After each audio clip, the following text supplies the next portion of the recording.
Most people are aware that Volvo manufactures safe cars. But what is less well known is that Volvo cars are also successful on the racetrack and in rallying.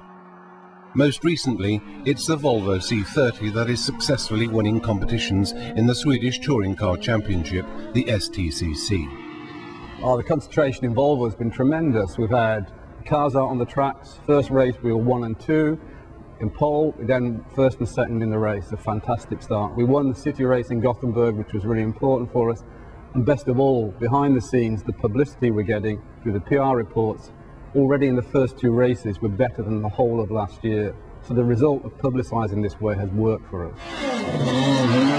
Leading up to this year's season, Volvo engineers have taken advantage of the new Drive-E technology from standard cars in order to reduce wind resistance and thereby increase speed. A normal customer, what he wants is a very fuel-effective car. He wants a very safe car.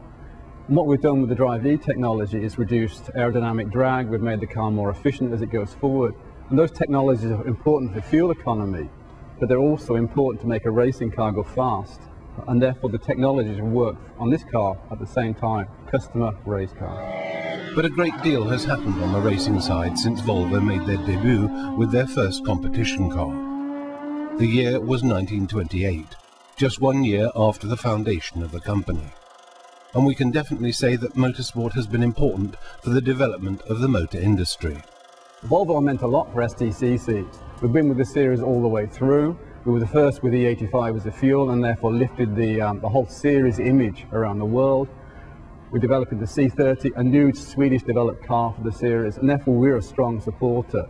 But also we've helped to promote STCC around the world. We've been to Thailand, we've been to England showing this car and the series it comes from. So we've meant a lot. And over the years it can be seen that Volvo has been relatively successful on racetracks around the world. In total they have won 3 European and 2 World Rally titles.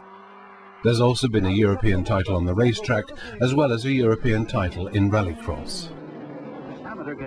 Amongst the many rallies that Volvo cars have won over the years, the RAC Rally in England, the Acropolis Rally in Greece and the Safari Rally in Kenya are amongst the most notable.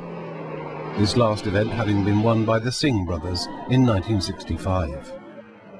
The most successful drivers include Sylvia Österberg, Evi Rosqvist, Gunnar Andersson, Carl Magnus Skog and Tom Trana.